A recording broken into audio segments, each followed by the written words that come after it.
No capítulo desta sexta-feira, 31 de outubro, da novela Terra Nostra. Mas antes, se você gostou desse vídeo, eu peço que você se inscreva no canal, ative o sininho para receber as notificações e deixe o seu like. O médico tranquiliza Juliana, falando que se ela der o remédio certo e fazer o que ele mandou, não irá acontecer nada com o filho dela. E explica que quando ele citou sobre as mortes de crianças por sarampo, eram as crianças pobres e desnutridas. Boa noite, senhora Juliana. Juliana agradece ao médico por ter examinado o filho dela. Antenor conta para Naná que Juliana encontrou o filho dela e voltou a viver em paz com o marido. E conta também que Tizil está frequentando a escola agora. José Alceu gosta de escutar que o primo está estudando. Naná gosta de saber que o sobrinho está na escola. E Antenor conta que Tizil virou protegido daquela gente. Naná pergunta para o marido se ele viu o irmão dela, Damião. Antenor diz que não, mas ele contou para Tizil onde eles estão morando, caso eles queiram aparecer por lá. José Alceu se retira para ir dormir, sem dar boa noite para ninguém, e Antenor fica chateado por ele continuar não querendo falar com ele. Naná pede para ele não se preocupar, porque um dia isso passa. Gumercindo chama a atenção de Rosana na mesa, falando que ela é teimosa. Ela deveria estar no quarto dela. Rosana diz que está se sentindo bem e não quer ficar trancada no quarto. Augusto dá a opinião dele e fala que Rosana está bem. Essa história de muito resguardo parece exagero. E dá como exemplo as mães pobres que têm filhos num dia e no outro vão trabalhar para darem de comer para os seus filhos. Maria do Socorro pergunta para o genro que loucura é essa que ele está falando. Angélica pergunta para a mãe por que loucura e dá como exemplo as negras da senzala. Maria do Socorro cala a boca e Gumercindo também fica calado. Mariana fala para Juliana que ela notou que a ideia de estar grávida de novo não está alegrando ela. Juliana se irrita com a pergunta de Mariana. Mariana explica que só perguntou por perguntar e se retira de lá. Depois que Mariana sai, Juliana pensa em Mateu e diz que queria muito que ele conhecesse o filho dele. Acontece o batizado do filho de Rosana e Mateu. Angélica começa a sentir as dores do parto e fala para Augusto, os dois saem de lá na hora. Maria do Socorro vê a filha saindo de lá, sem ter terminado o batizado, e percebe que está acontecendo algo.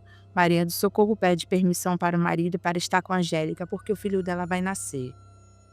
Gumercindo é grosso e manda a mulher esperar acabar a missa. Maria do Socorro fica chateada. Augusto ajuda a esposa a ir para casa por causa das dores do parto. Rosana chega logo em seguida perguntando para Augusto por que eles vieram embora logo. Ele explica que Angélica falou que não estava se sentindo bem e Rosana vai ver como a irmã está. Angélica pede para a irmã ir chamar a mãe delas e Rosana fala que ela já deve estar vindo. A missa estava acabando. Maria do Socorro entra no quarto de Angélica correndo e pergunta o que está acontecendo lá. Rosana fala que Angélica está sentindo as dores do parto. As duas preparam Angélica para ter o bebê. Gumercindo enrola Bartolo, dizendo que agora ele ainda não pode comprar terra para ele, mas a palavra dele ainda está de pé. Eu já falei para ele, meu sogro, que o senhor só está esperando vender o café. Bartolo é compreensivo e fala que entendeu. Gumercindo se acha, falando que se ele vender o café dele, agora pelo preço que está, ele vai estar jogando o café dele fora. Bartolo diz está bem. Gumercindo fala para eles irem para casa comemorar o batizado do neto dele. Angélica não está nem preocupada com a dor do parto, e sim, ela quer que seja homem ou filho dela. Rosana manda a irmã não ficar pensando se vai ser menino ou menina. Angélica pergunta por quê, se ela mesma ficou igual ela. Rosana fala que Gumercindo já tem um neto dentro de casa. Ele não vai se importar com o que vier agora. Mas eu vou me importar, Rosana, eu vou. Gumercindo brinda a saúde e a fortuna do neto dele, filho de Rosana com Mateu. Augusto toca na saúde e fortuna do outro neto dele que já está chegando. Gumercindo fica sem entender nada. Augusto fala que Angélica já está tendo o bebê. Gumercindo fica calado e pensativo. Francesco e Paola almoçam juntos. Ela agradece ele por ter ajudado o pai dela. Francesco diz que por ela ele faz tudo. Paola joga o charme dela para cima dele, falando que ela nunca imaginou conhecer um homem que nem ele. Francesco fica todo derretido e elogia ela, falando que ela é uma mulher muito bonita. Paola elogia ele, dizendo que ele é um homem maravilhoso. Francesco fica sem graça e pergunta para Paola se ela aceita um pouco mais de vinho e a chama de filha minha. Paola pede para ele não chamar ela de filha. Depois ela sorri e fala que aceita. Francesco sorri para ela e os dois brindam, se olhando apaixonadamente. Marco Antônio sente falta do pai na hora do almoço e pergunta para Mariana se ele ligou avisando que não ia almoçar lá. Mariana diz que sim. Francesco ligou para avisar que ia almoçar com um dos sócios dele. Marco Antônio fica desconfiado e pergunta para Mariana se Francesco falou o nome do sócio que ele ia almoçar. Mariana diz que não, Francesco não disse. Juliana chama a atenção do marido, mandando ele deixar o pai dele em paz. Marco Antônio diz para a amada que todo domingo agora Francesco inventa essa história. Mariana, curiosa, pergunta para Marco Antônio o que ele está pensando do pai dele. Marco Antônio diz que não está pensando nada. Juliana fala para eles comerem em paz então. Nós vamos comer em paz. Mas é que eu estou achando essa história muito estranha. Juliana manda Marco Antônio ficar em paz, porque o pai dele é um homem muito sério. Francesco sai do restaurante com Paola e comenta sobre o neto dele que está com sarampo, mas vai ficar bem. Paola pergunta quantos netos ele tem e Francesco diz que tem um, mas a nora dele está esperando outro. Ele só não tem mais netos porque a mulher dele só deu um filho para ele nessa vida. Paola faz elogios para Francesco, dizendo que um homem forte, bem disposto e rico como ele merecia ter mais herdeiros. Francesco fala que ninguém faz filho sozinho. Paola pergunta se ele se dá bem com a mulher dele. Francesco responde com uma carinha triste que ele já está casado há tanto tempo que ele já se acostumou. Paola acha estranho o jeito como ele falou que vive com a mulher. Francesco fala que se acostumou. Eles brigavam feito cão e gato, agora ela está viajando na Europa. Paola pergunta se ele está sentindo falta dela, saudades da mulher dele. Para ser sincero, eu não sinto falta nenhuma. Ele se declara para Paola, dizendo que sente falta dela quando fica uns dias sem ver ela. Paola finge cara de inocente, como se ela tivesse sem graça pelo que ele falou. Francesco fala que ele tem que ir embora. Paola convida ele para tomar um café com ela. Francesco fica babando por Paola. Enquanto isso, Marco Antônio está agoniado pela demora do pai. Juliana tem uma conversa franca com Marco Antônio e pede para o marido falar o que está incomodando ele em relação ao pai. Marco Antônio desabafa sobre o que está pensando e fala que Paola é muito fogosa. Juliana acha graça do que Marco Antônio está pensando e acha impossível isso estar acontecendo. E ainda chama a atenção de Marco Antônio por estar pensando besteira, porque Francesco tem idade para ser pai de Paola. É exatamente isso que me preocupa, Juliana. Juliana acha graça novamente. Enquanto isso, Paola está servindo um café para Francesco. E ele olha para ela todo apaixonado. Ela joga ainda mais o charme dela para Francesco, dizendo que ela reza para os domingos chegarem logo, para eles se verem. Francesco diz que também. Paola fala que toda vez que passa na frente do banco que ele trabalha, ela fica com vontade de entrar, mesmo ela sabendo que não tem nada para fazer lá dentro. Mas ela não entra para não atrapalhar o trabalho dele. Francesco fala que ele precisa ir agora. Paola fala que é cedo e lembra Francesco que a esposa dele está viajando. Francesco tenta se explicar, mas Paola, com uma voz mansa, pede para ele ficar mais alguns minutos. Francesco fica olhando para ela com cara de bobo.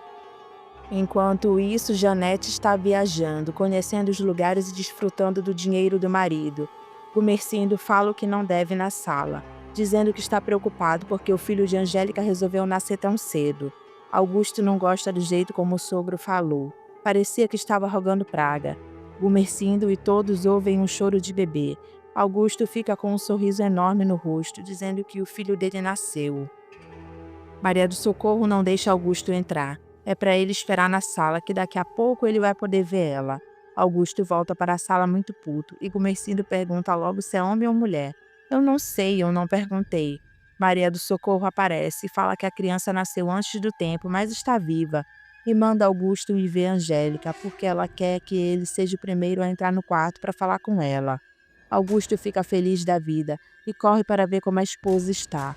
Mateu fala que Maria do Socorro não falou se é macho ou não. O Mercindo concorda com ele. Augusto questiona a esposa por não ter escutado nenhum grito, nenhum gemido. Angélica fala que não foi preciso. Augusto diz para a esposa que ela espanta ele. Angélica pergunta por que ele ainda não perguntou pela criança. Augusto sorri para a esposa e se aproxima do berço do filho deles. Angélica diz que está toda embrulhadinha porque ela deve estar sentindo frio. Ela nasceu tão pequenininha. Augusto diz que o importante é que ela está viva. Angélica fala que foi com a graça de Deus. Augusto se aproxima da esposa, se declarando para ela, dizendo que ele descobriu que gosta demais dela. Angélica sorri para ele, e Augusto diz que ama ela. Angélica chora, falando para o marido que é uma menina, a filha deles, pensando que ele vai ficar chateado. Mas Augusto sorri, ficando feliz mesmo sendo uma menina. Angélica respira aliviada, e os dois se beijam. Ela abraça o marido e diz que ama muito ele. O Mercindo não gosta nada de saber que é mulher a criança que Angélica teve. Maria do Socorro é curta e grossa e pergunta logo para o marido por que ele está com aquela cara. E se por acaso ele vai torcer a cara para a neta dele. O Mercindo diz que não, e Maria do Socorro fala na cara do marido que é por isso que Angélica não quer ver ele ainda. Mais tarde ela comenta com Leonora que está com medo pela filha de Angélica ter nascido tão pequena. Leonora pede para ela não ficar assim, porque só nasceu fora do tempo. Maria do Socorro também fala besteira, dizendo que dá a impressão que não vai viver. Leonora chama a atenção da patroa, mandando ela não falar isso. Maria do Socorro se explica, dizendo que ela nunca viu uma criança tão pequena, e ainda mais mulher. Leonora fala que isso não tem nada a ver, porque as mulheres costumam ser mais fortes que os meninos. Ela diz que na Itália ela fez um parto de uma moça, que a menina era muito menor que a neta dela. Maria do Socorro pergunta se a criança sobreviveu. Leonora diz que ela cresceu, casou e ainda batia no marido dela. Maria do Socorro respira aliviada. Leonora fala que na vida as pessoas estão nas mãos de Deus. Augusto fica o tempo todo do lado de Angélica, cuidando dela e da filha. O Mercindo lembra a Mateu que o filho dele vai ser herdeiro de todos os cafezais dele, se o pai não colocar tudo a perder. Mateu manda o sogro ficar tranquilo, porque isso nunca irá acontecer. O Mercindo, que confia cegamente em Mateu, fala que ele espera e confessa que já viu muita gente que nasceu em berço de ouro e abandonou muito chão. Mateu fala que quem dormiu no chão não quer dormir de novo. Você está falando de você? Mateu confessa que sim. E Gumercindo diz que às vezes a vida ensina a gente. Rosana, para cutucar o pai, pergunta se ele não vai ver a neta dele. Gumercindo, com uma resposta curta e grossa, diz que não. Ele está esperando a Angélica chamar ele. Rosana é grossa e fala que isso a Angélica não irá fazer. Então eu vou continuar no meu canto. Rosana é venenosa e fala para o pai que ele vai se assustar quando ele olhar para a bebê. Gumercindo diz que já sabe que ela nasceu pequena. E Rosana exagera, dizendo que a filha de Angélica nasceu pequena demais. Parece que está rogando praga. Gumercindo não gosta do jeito como Rosana fala e diz estar certo. Se a Angélica quiser que ele veja a filha dela, ela que a chame. Mateus chama a atenção de Rosana por ser venenosa. O pai dela jamais vai renegar a neta. Maria do Socorro comenta com Gumercindo o quanto ela está orgulhosa do Augusto. Ele não saiu de perto da Angélica. Gumercindo dá uma de orgulhoso e diz que sabe. E Maria do Socorro fala que ela nunca imaginou que o Augusto pudesse ser tão carinhoso com a filha deles. Gumercindo não olha para os próprios erros e chama Augusto de sem vergonha, esquecendo que ele mesmo deitava com as escravas. Maria do Socorro pede para o marido esquecer a história do Augusto com a tal italiana. Quem tem que esquecer é a sua filha e não eu. Maria do Socorro fala o quanto ela viu a filha lutar para salvar o casamento dela. Outra já teria perdido o marido para essa Paola. Gumercindo diz que se ela ficar lembrando das mágoas, ela jamais voltará a ser feliz como antes. Maria do Socorro pergunta se ele está falando dela. Não, eu não estou falando de você, Maria do Socorro, e não me venha de novo com a história daquelas negrinhas. Maria do Socorro fala que não está dizendo nada. Gumercindo diz que conhece muito bem ela. Maria do Socorro não fica calada e fala que a única coisa que ela não esquece é que ele deve ter tido filho com a negrinha Naná, e que age como se isso não tivesse a menor importância na vida dele. Gumercindo vem com aquela conversa que todo homem vem quando não quer assumir o filho, dizendo que ninguém garante que aquela criança seja dele. Ela disse que era sua, do patrãozinho dela. Gumercindo se aborrece e fala que aquilo não é hora de discutir esse assunto. Augusto aparece e fala para o sogro que a filha dele está chamando ele. Maria do Socorro fica preocupada, falando que Angélica escolheu uma péssima hora para chamar o pai. Augusto diz que Angélica quer ver o pai. Gumercindo se levanta dizendo que vai falar com a filha e manda a esposa ficar tranquila. Ele entra no quarto da filha já dando um sorriso para ela não ficar pensando besteira dele. Angélica também sorri para o pai. Ele pergunta como ela está. Angélica diz que está bem. Gumercindo se aproxima do berço da neta e diz que a filha dela é pequena, né? Angélica, sem graça, diz que é. E Gumercindo fala que só vai pegar a neta dele nos braços quando ela crescer um pouco mais. Angélica sorri, dizendo que a filha vai crescer sim. Eu tenho certeza que vai. Ela deve ser valente que nem a mãe dela. Angélica se emociona com as palavras do pai. E Gumercindo diz para a filha que ele ama ela. Angélica diz para o pai que ele não precisa falar mais nada. E Gumercindo manda Angélica cuidar bem da filha dela.